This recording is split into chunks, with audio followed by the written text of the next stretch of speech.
Hello friends, ഞാൻ ഇന്ന് പോകുന്നത് മട്ടന്നൂർ എയർപോർട്ട് റോഡിലുള്ള കഫേ ഓക്സിജനിലാണ്. എന്നെ അറിയുന്നവർക്കറിയാം, കഫേ ഓക്സിജൻ്റെ ഫാനാണ് ഞാനെന്ന്. അവിടുത്തെ ഫുഡ് എൻ്റെ ഒരു വീക്ക്നെസ്സാണ് മക്കളെ. ഭയങ്കര ടേസ്റ്റി ആയിട്ടുള്ള ഫുഡാണ് അവിടെ കിട്ടുന്നത്. ഉള്ളിൽ നല്ല സൗകര്യങ്ങളൊക്കെ ഉണ്ട് ഇരുന്ന് കഴിക്കാനൊക്കെ. ഞാനും മക്കളും കൂടി പോയതാണ്. ഞാൻ കൂട്ടിപ്പോയി എൻ്റെ ഫ്രണ്ട്സ് ആൻഡ് ഫാമിലി ഓക്സിജൻ്റെ ഫാനായിട്ട് മാറിയിട്ടുണ്ട്. ഇതാണ് മക്കളെ ചിക്ക് പോപ്പ് എന്ന് പറഞ്ഞാൽ വളരെ ടേസ്റ്റിയാണ്. ഇത് വേറൊരു ലെവലാണ്. ഞാൻ വെറുതെ പറയുന്നതൊന്നല്ല, നിങ്ങൾ പോയിട്ട് ടേസ്റ്റ് ചെയ്ത് നോക്കിക്കോ.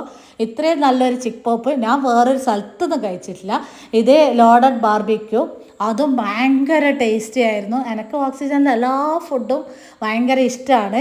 അപ്പം ഞാൻ എൻ്റെ ഫ്രണ്ട്സ് അല്ലെങ്കിൽ ബന്ധുക്കളെല്ലാം എയർപോർട്ടിലേക്ക് പോകുമ്പോൾ എവിടെ നല്ല ഫുഡ് എന്ന് വെച്ചാൽ ഞാൻ ഓക്സിജൻ്റെ പേരാണ് പറഞ്ഞു കൊടുക്കൽ.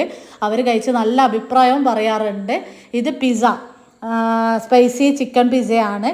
അതും നല്ല എന്താ പറയുക, നല്ല ഹെവി ആയിട്ട് അവിടുന്ന് ഭക്ഷണം കഴിച്ചിട്ടുണ്ടായിന്. അപ്പോൾ നല്ല ടേസ്റ്റിയാണ് അവിടുത്തെ പിസ്സ എന്ന് പറയുന്നത്. അപ്പോൾ ഇതെല്ലാം കഴിച്ചിട്ട് എനിക്ക് ദാഹിക്കുന്നത്. അപ്പോൾ ഞാൻ എന്ത് ചെയ്ത്, ഒരു മൊജിറ്റോന് ഓർഡർ ചെയ്ത്. മൊജിറ്റോ കുടിച്ച് കഴിയുമ്പോൾ എന്ത് ചെയ്ത്, ഒരു ഫലൂദയും കൂടെ പോരട്ടെ എന്ന് പറഞ്ഞ് അങ്ങനെ ഫലൂദ കഴിച്ചു. നിങ്ങൾ വിചാരിക്കുന്നുണ്ടാവും ഇതെന്താ ഇങ്ങനെ കഴിക്കുന്നത്, പക്ഷെങ്കിൽ അവിടെ പോയാൽ അങ്ങനെയാണ്. അങ്ങനെ ഇത് അവിടെ ഷവർമ്മയുണ്ട്, 4 മണി സ്നാക്സ് ഉണ്ട്, ഒരുപാട് ഐറ്റംസ് ഉണ്ട്. എല്ലാവരും ട്രൈ ചെയ്ത് നോക്ക്. Okay, thank you.